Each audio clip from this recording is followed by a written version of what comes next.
Hi everyone. This is my 10th episode of the Weird Sports Show, hosted by me, Nick Fouts.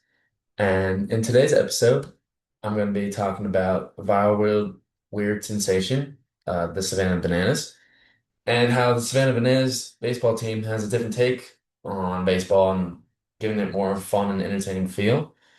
And here we go.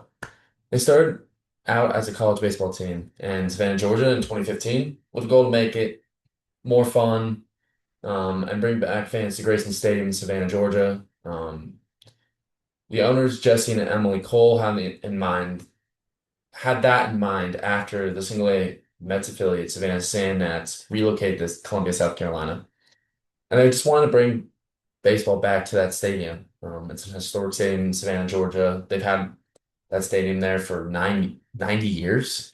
They've had minor league um, baseball there.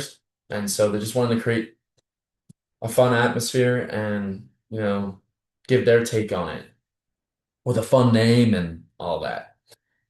In the first few months, it was tough. They only sold a handful of tickets, and they were just kind of trying to figure it out. As any small business is, it's really tough to figure out. But by January of 2016, just months before the first game, the team overdrafted, and the team had an overdrafted bank account. They're struggling financially. They're just trying to get it up and running. Um, the Coles were forced to sell their home to keep the team going, their dream going. They cared so much about it that they decided, you know what, we're gonna sell our home and keep this dream going. The crazy ass dream that they had, and it worked out, I think. On February 25th, 2016, they officially announced the team name as Savannah Bananas. And it got a lot of notoriety. It got nationally recognized by a bunch of big sports brands like ESPN, NBC, CBS, Sports Illustrated. They all thought, "Oh, this is amazing." And ESPN Sports Center named it the best team name of any team um, in that year in 2016.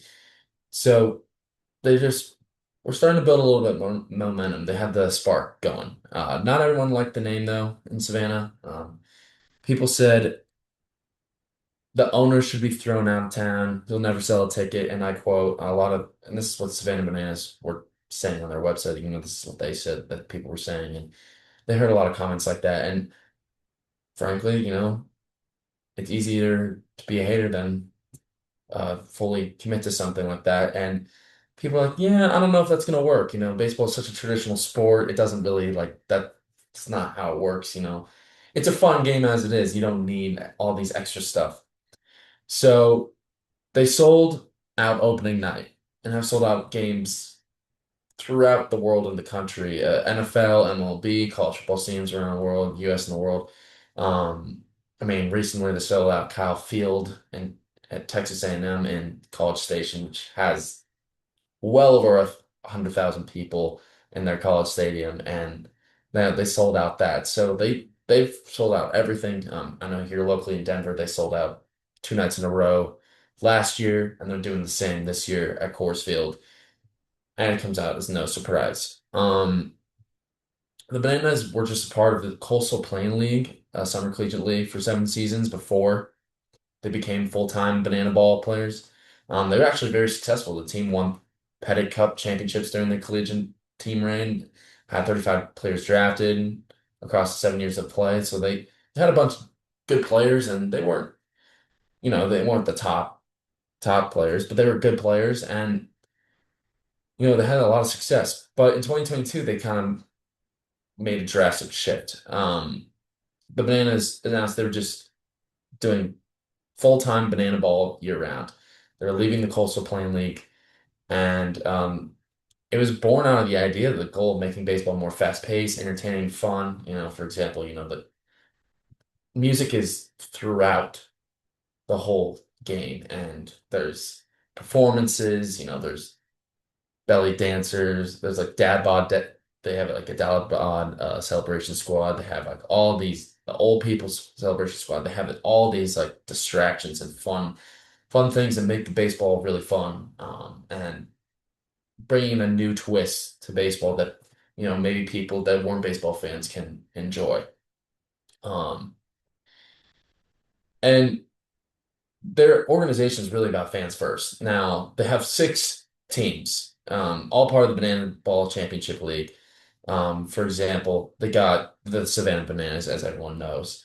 They got the Party Animals now. They have the Firefighters. They have, um, I believe Texas Tailgaters. Yes, Texas Tailgaters, the local beach Coconuts, and the Indianapolis Clowns. So they've expanded too.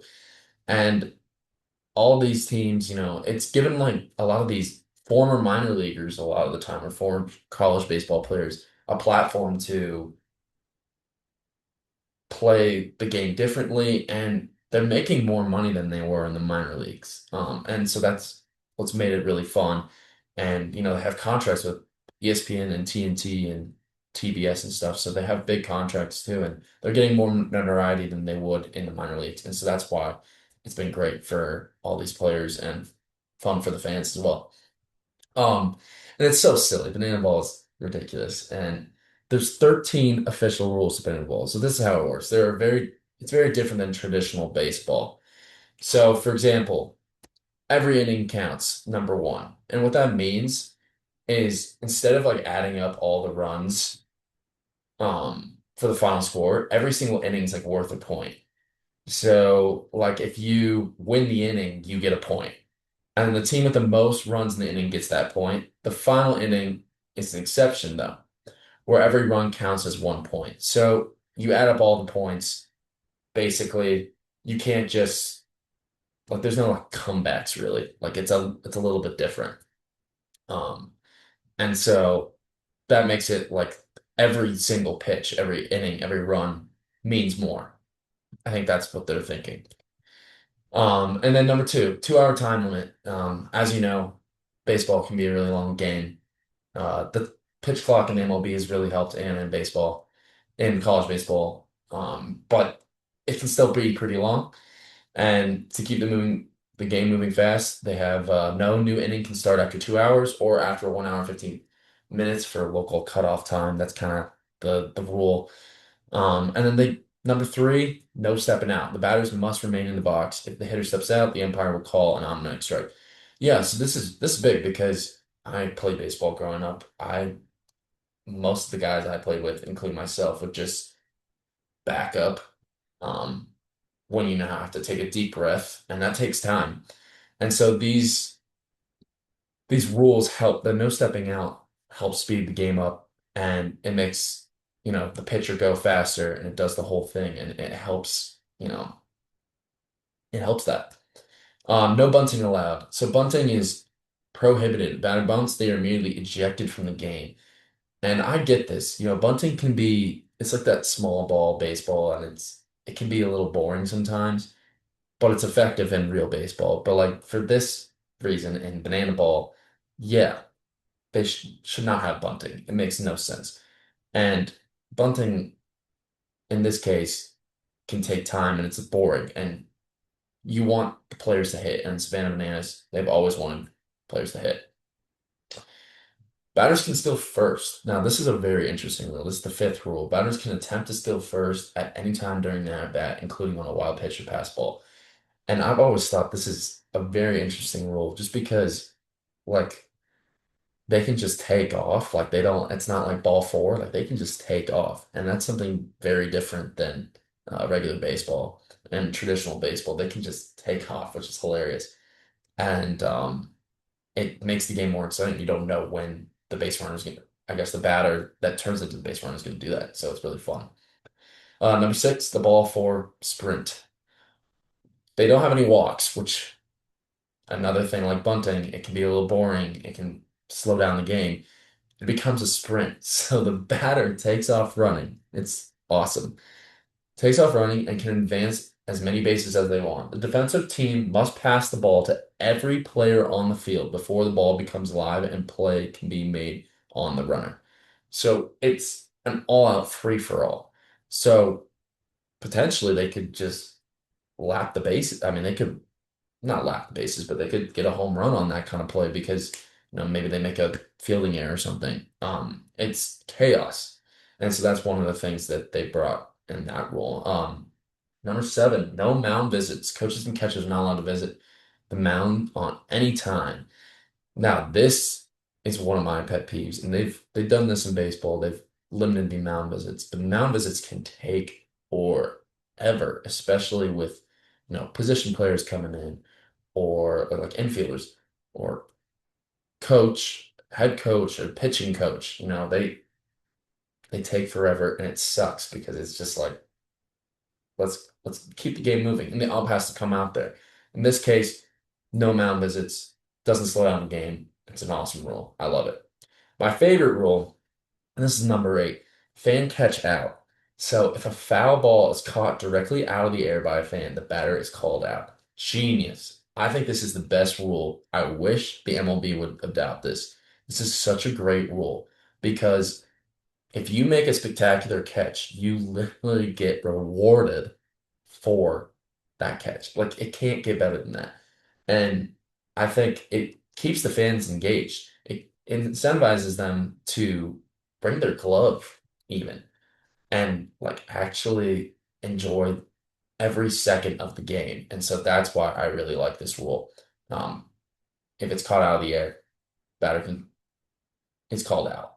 It's awesome. Number nine, showdown tiebreaker. So if the game is tied in the end of the time limit, it's decided by a showdown tiebreaker. This features one-on-one format, with a hitter and pitcher face off, with limited defenders in the field, often ending at a racing home plate. So it's basically a free-for-all kind of Russian roulette kind of thing, and I love it. I mean, I wish the NBA would do this with like a one-on-one and like overtime or something. Maybe not like that, but like like a one-on-one in the All-Star game. Like this is awesome, and it it actually requires you to be athletic, and it's really exciting and entertaining. Number 10, golden batter rule. Each team is designated a golden batter once per game. This allows the team to sub in their best hitter in the batter's box in a critical situation, regardless of where they are in the batting order. This is huge because there's actually strategy in it because you can put your best hitter, let's just say you have bases loaded, two outs, you're down a couple points. Guess who you got? You got your best, you can sub in your golden hitter and that could be potentially the difference in the game. So that's really cool. And I love the strategy with it. And that's what baseball is all about, is strategy and figuring out um, who's better between the pitcher and the batter. Number 11, pitchers must finish the inning. In the spirit of fast pacing, one pitcher's ended, they must finish the inning. So this is kind of tied into no mountain visits, like number seven, because this slows down the game. The pitching changes, especially in the playoffs. Like, what is it? Like, I don't know, it seems like two or three per inning. Like, it takes forever. Like, slows down the game and makes it really hard to watch. And so I know there's strategy in, you know, the bullpens and all that, like in the inning, but I think it's a great rule. Number 12, fan challenges. Fans have the ability to make in-game challenges. If a fan disagrees with the umpire's call, they can challenge it, leading to a review or an on-field resolution. That's great. Fans are kind of unreasonable, so I don't think this would work in real baseball, but I do like it, and I think um, it makes the umps accountable, which isn't always the case in MLB. But now with ABS, the automated ball strike system, it's become a little bit more. They've had to be accountable for terrible calls. And number 13, one of the last rules is the newer championship format. If the visiting team has successfully executed more trick plays than the home team after 8 innings, they are awarded a bonus point before the ninth inning starts. So the trick play is great because if you like do it in between the legs or if you like throw, behind the back on a play or you pop the ball off your elbow or something. I don't know, some crazy ass play. Basically, that's what the Savannah ball is about, is make some crazy trick play and you get reward for it. And then you get eventually reward for it in the end of the game. So that's really cool. And I wish, that would make MLB very entertaining. They did kind of that thing because they're so talented. And the Savannah players in that this league is very, very talented as well. They're just not quite MLB talent, but they're not that far off if you think about it. And yeah, and they have a designated fielder rule, which allows teams to assign a specific player who can enter the field in any inning to help execute these trick plays, which is also awesome. And yeah, the trick plays are just another crazy um, added bonus to this game that I love. Um, one second. Yeah, so all these rules, all this, I mean, the umps, they're dancing. They do a flip to call a guy out. I mean, it's just a whole dance party. They're performing. They have special guests like Riley Green, country star, was performing one of his songs. They did a performance before he hit. I have special MLB guests, like former players, that will play with the Savannah Banana players, and it's really fun for retired players or maybe even a current player. Not so much as the current players you've seen, but it's really fun to see the retired players and special guests get to do their thing with baseball, and it's really fun. And it's like a celebrity softball game, but it's better play, more fun, and it's become a viral sensation that's taken over the country, especially in the summers here. It's insane, and um, they look and they have performances before and after the game. They're on fire. I love it. And they have a lot of talent. There's been players like that have made MLB teams and debuts from it.